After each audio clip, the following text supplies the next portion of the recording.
नमस्कार, मैं एसके कश्यप और आप देख रहे हैं खबरें अब तक। फिलहाल मैं पूर्वी चंपारण जिले के केसरिया विधानसभा में हूं और केसरिया विधानसभा के प्रबल दावेदार प्रत्याशी जो जन जन के चहेता हैं और किसी परिचय के मोहताज नहीं हैं, मैं आपको रूबरू कराता हूं विनोद बेदर्दी जी से और जानना चाहूंगा केसरिया विधानसभा की समस्याएं, यहाँ के जनमानस के किन किन परेशानियों से गुजरना पड़ रहा है वर्तमान हालात के संदर्भ में। तो आइए मिलते हैं विनोद बेदर्दी जी से। श्रीमान, हमारे चैनल में आपका स्वागत है।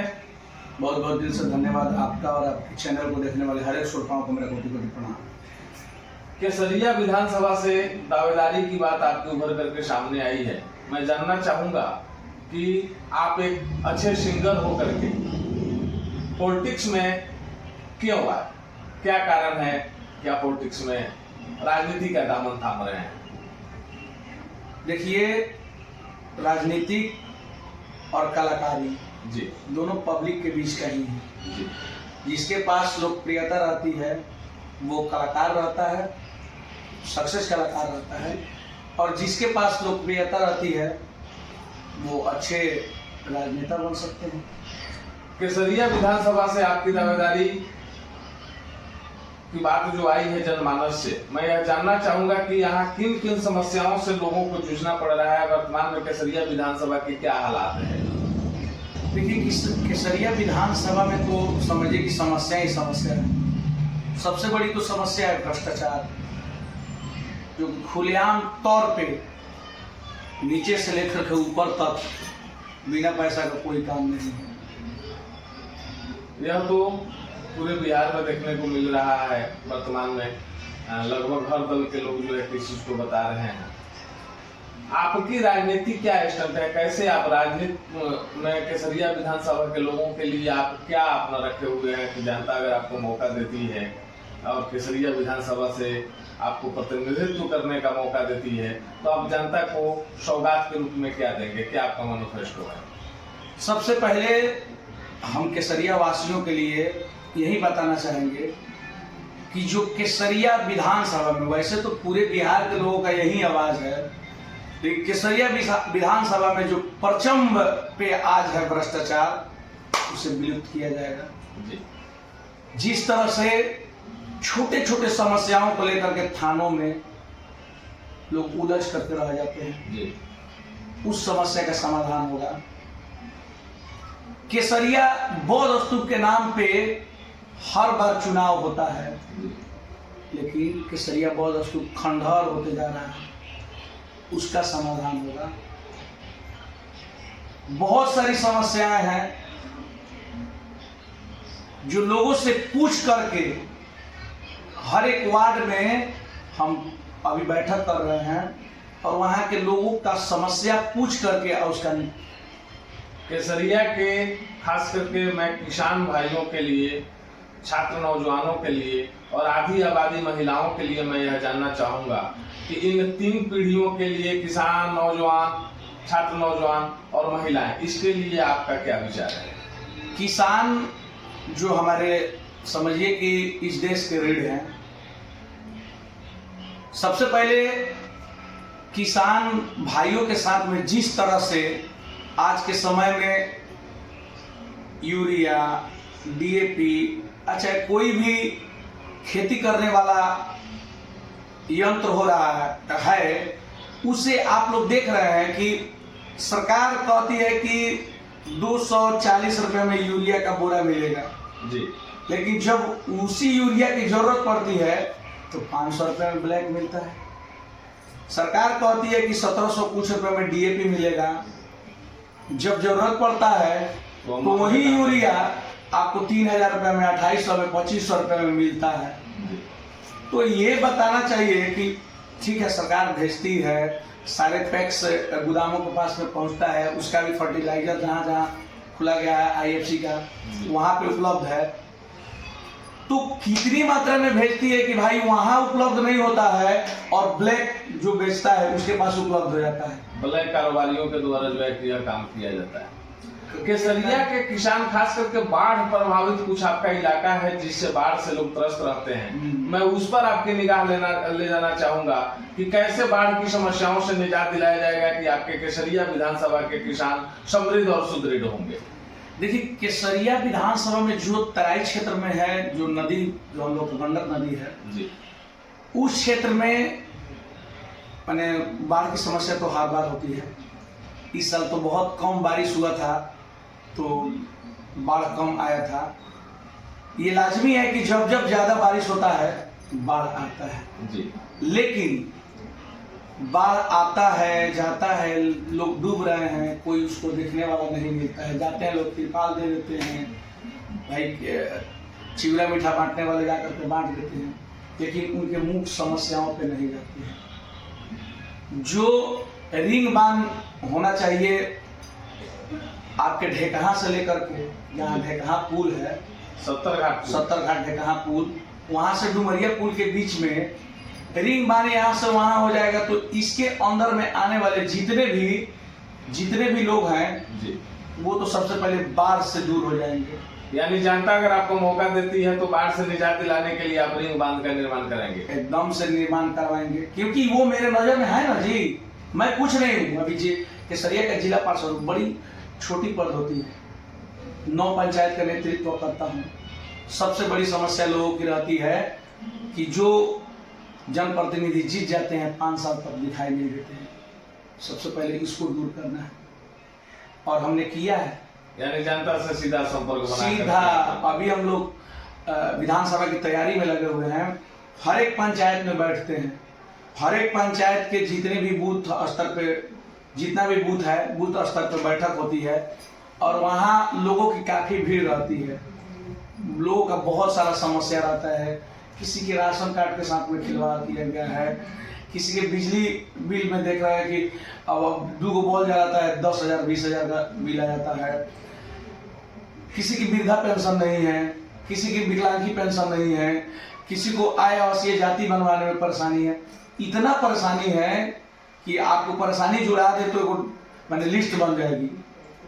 बिहार को मजदूरों का कारखाना कहा जाता है क्योंकि देश विदेश में कहीं भी कामगार मिलते हैं तो वे बिहार के ही मिलते हैं। मैं इस पर 2 शब्द आपसे जानना चाहूँगा। आप नौजवान हैं, सिंगर हैं, अच्छी उपलब्धि आपको मिली है, जनप्रतिनिधि भी आप यहाँ से प्रतिनिधित्व कर रहे हैं। मैं यह जानना चाहूँगा कि केसरिया की जनता अगर आपको मौका देती है तो रोजगार के क्षेत्र में क्या काम होगा? देखिए, बड़े बड़े कंपनियां, बड़े बड़े फैक्ट्रियां तो सरकार के माध्यम से ही लगता है जी।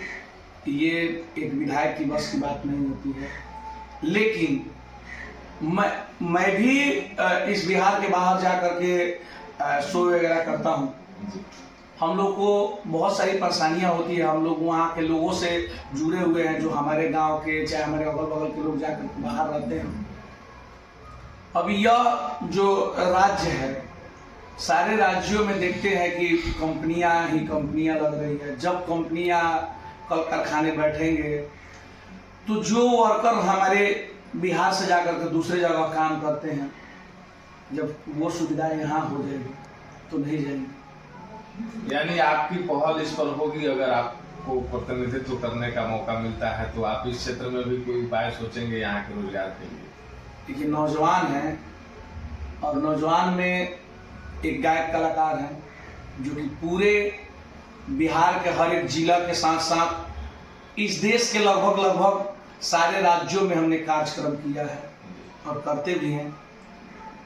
तो मैं एक पूर्वी चंपारण के केसरिया में ही स्थित नहीं हूँ, यहीं सीमित नहीं हूँ। मैं यहाँ से देश दुनिया का भ्रमण कर चुका हूँ और परिस्थितियाँ सब जगह की हम देखते हैं, यहाँ की भी देखते हैं। तो यहाँ काफ़ी हम लोगों के लोगों में समझिए कि बहुत पिछड़े हम लोग, शिक्षा की बहुत कमी है, हम लोग के लोग नशा के आदी हैं। आप गायक हैं, कलाकार हैं, क्या यह माना जाएगा कि यहाँ से जब आपको उपलब्धि मिलेगी तो आप संगीत कला के क्षेत्र में भी यहाँ के लोगों को मौका मिलने के लिए या भोजपुरी के गठन के लिए या तमाम तरह के सांस्कृतिक कार्यक्रमों के लिए कुछ इस तरह का उपाय केसरिया में होगा या जिला में होगा या बिहार में होगा? एकदम होगा, क्योंकि सरकार में एक मंत्रालय होता है, कला संस्कृति मंत्रालय। अगर कला और संस्कृति का कोई जगह नहीं होता तो मंत्रालय नहीं होता। कला संस्कृति मंत्रालय बिहार में बना और उसके जो है प्रतिनिधित्व करने का जिम्मेवारी भी पूर्व में एक कलाकार को ही मिला था, जिसे आप जानते हैं। माननीय हम लोग के बड़े भाई हैं और भोजपुरी के समझिए कि आन बान शान रहे हैं और रहेंगे भी, माननीय बड़े भैया विनय बिहारी जी, जो कि एक गीतकार रहते हुए तीसरी बार वो अपने विधानसभा का नेतृत्व कर रहे हैं और उन्हें एक बार कला संस्कृति मंत्री भी बनाया गया था जी। तो कला के क्षेत्र में जहां तक हमें जानकारी है, कला के क्षेत्र में हम अपनी जानकारियों के मुताबिक मौका मिलता है अगर हमें केसरिया नेतृत्व करने का जी, तो विधानसभा में कला के प्रति आवाज उठाने का काम हम सजग होकर आवाज उठाने का काम एकदम करेंगे। मजबूती से। आप केसरिया के जनता को क्या संदेश देना चाहते हैं? केसरिया के जनता को, भाई केसरिया के बेटा है हम, केसरिया को सेवा करने का मौका केसरिया के बेटे को मिलना चाहिए, ना कि कोई और आकर के केसरिया पे अपना हक जताए और केसरिया को कहे कि हमारा है। ऐसे कैसे हो सकता है? हम केसरिया के मूल निवासी हैं और हम जहां से हैं, केसरिया विधानसभा बीचों बीच है जी। जितना विधानसभा यहाँ से पूरब है उतना ही विधानसभा यहाँ से पश्चिम है जी। और मेरा घर है बिल्कुल मिडिल सेंटर में पड़े, मिडिल सेंटर में। तो केसरिया के हम हैं तो केसरिया के दुख दर्द को हम जानेंगे।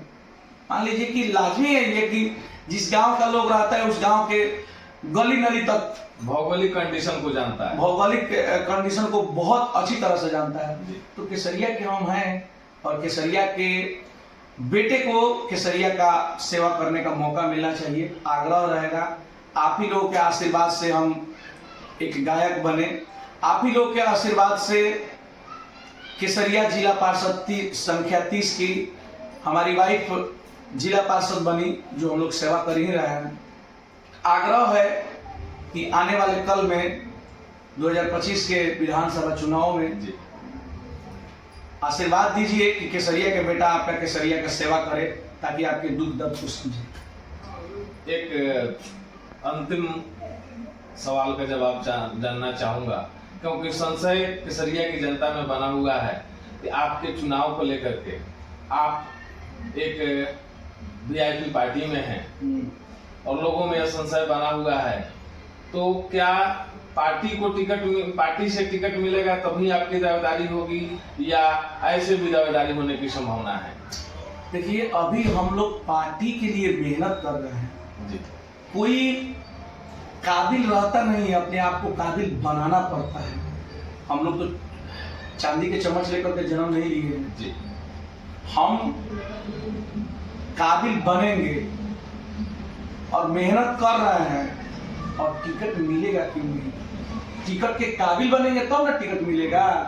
अब मान लीजिए कि टिकट मिल गया, ऊपर से आकर के टपक करके चुनाव लड़े हार गए, ये वाला सिस्टम नहीं होना चाहिए। लड़ेंगे तो जीतेंगे और जीतने के लिए पहले मेहनत करना होता है, पहले संगठन मजबूत कीजिए, पहले अपने आप को क्षेत्र में अपने चेहरे को दिखाइए कि है कौन। मुझे तो बच्चा तक जानता है, आप भी भली भांति जानते होंगे, आप सोशल मीडिया से जुड़े हुए हैं, मुझे बच्चा जानता है। लेकिन उस बच्चों के बीच में जा करके हम अपने फेस को तो दिखाएं, हम अपने विचारों को तो रखें, हम करेंगे क्या, किसके लिए, हम कितना कारगर उनके लिए साबित होंगे, पहले जा करके उनको तो कम से कम बताएं ताकि हम पे भरोसा जताएं। और भरोसा जताएंगे तो भाई चुनाव तो लड़ना ही है। और रही बात वीआईपी कोटे में नहीं आने की, तो अभी हम लोग कैसे इसका निर्णय कर सकते हैं कि वीआईपी कोटे में नहीं आएगी। वीआईपी कोटे में हमारे माननीय श्री मुकेश सहनी जी ने आश्वासन दिया है कि यह सीट केसरिया विधानसभा वीआईपी कोटे में जाएगी और वीआईपी एक महागठबंधन का हिस्सा है और महागठबंधन में रहते हुए हम लोग यहाँ से चुनाव लड़ेंगे और हम लोग का एक ही मकसद है सबका, महागठबंधन के जितने भी मजबूत सिपाही हैं सबका एक ही मिशन है 2025 में माननीय तेजस्वी यादव जी को मुख्यमंत्री बनाना, माननीय मुकेश सहनी जी को उप मुख्यमंत्री बनाना और इस बिहार में महागठबंधन का सरकार बनाना। तो हम सबका एक ही मिशन है। महागठबंधन के हम उम्मीदवार हैं और तैयारी कर रहे हैं। और तैयारी लल्लू पंजू की तरह नहीं है, तैयारी की तरह कि हाँ किसी जंग को जीतना है तो उसके लिए तैयारी में लग जाइए। आपको आने वाले कल में आपको चुन करके, आपको खोज करके टिकट दिया जाएगा जब हम उसके काबिल रहेंगे। धन्यवाद। आप देख रहे थे पूर्वी चंपारण जिले ही नहीं देश दुनिया में अपने नाम की ख्याति फैलाने वाले विनोद विदर्ती को, जिन्होंने कम समय में ही काफ़ी सारी उपलब्धियां हासिल की हैं और चंद समय में ही इन्होंने केसरिया विधानसभा की तमाम बातों को हम सबके बीच रखा। बने रहें आप हमारे चैनल के साथ।